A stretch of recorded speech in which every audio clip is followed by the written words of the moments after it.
So this is Matt.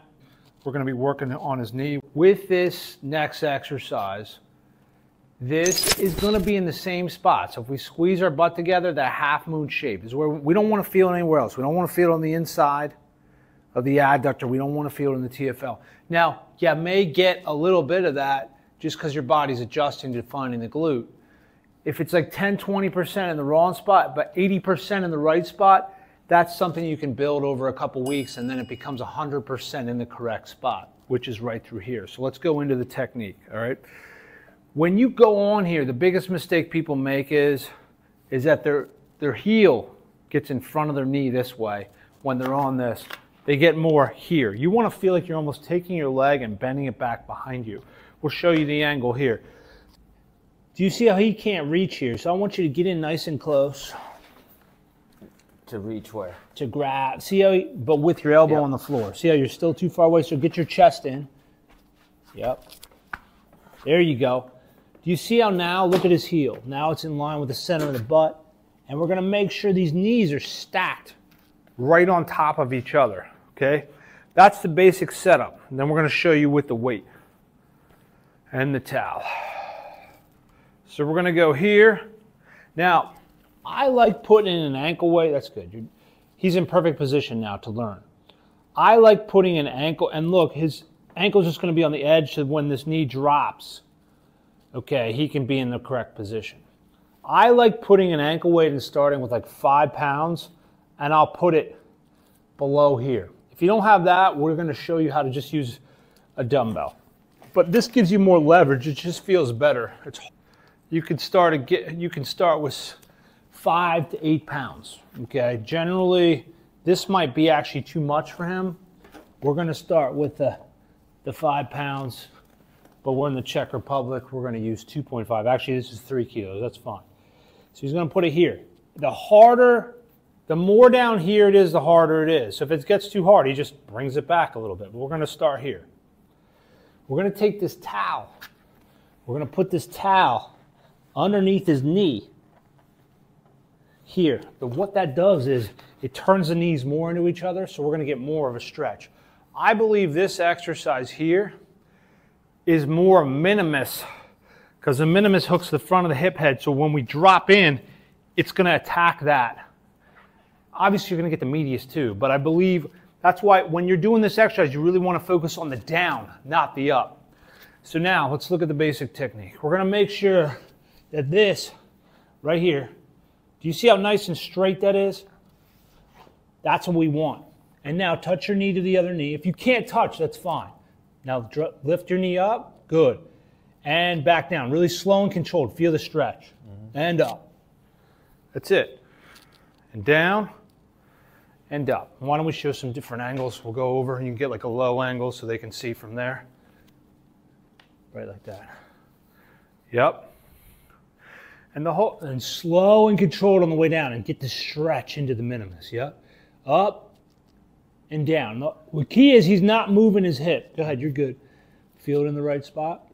Like more there. I don't feel a stretch so much here. I want you to feel everything here. Yeah. That's it. The stretch is in here. Now watch, if we take the towel away, notice how the intensity decreases. For you, maybe it doesn't because you're not adapted yet to the exercise.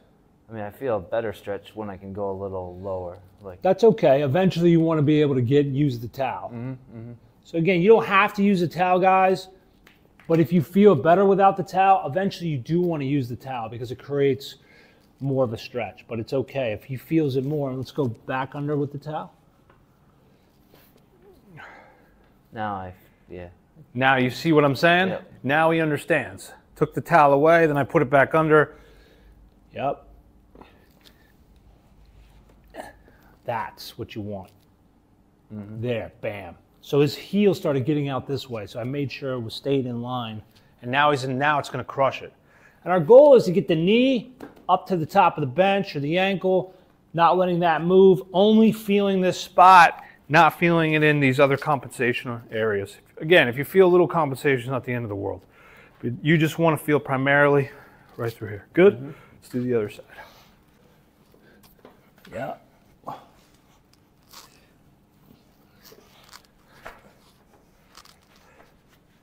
Good, double check it. Make sure that you're a little too close. You can move, yeah, that's gonna be good. But just get your chest.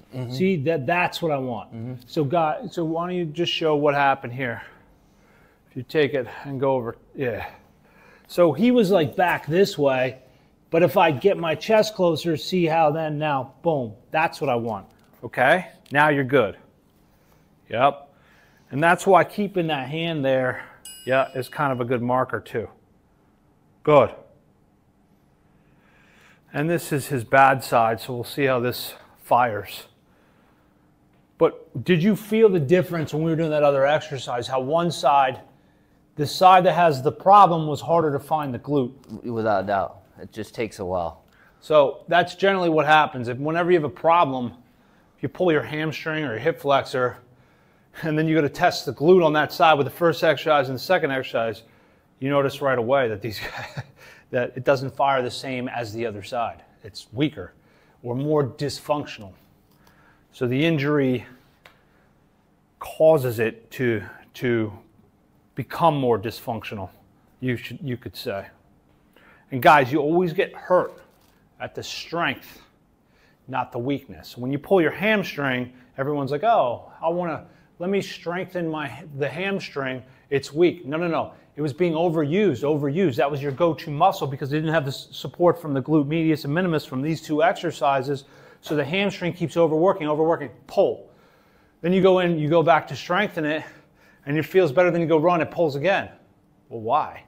Because you didn't strengthen the weakness. You strengthened the strength. Yes, now it's weak because it got injured, but it was the strength. That was your go-to muscle. Your body was using it. So once you build up the support structure, with any type of injury, you find the weakness in the chain, you fix that, it takes the pressure off the strength. The strength is the thing that always gets hurt. Okay, that's good.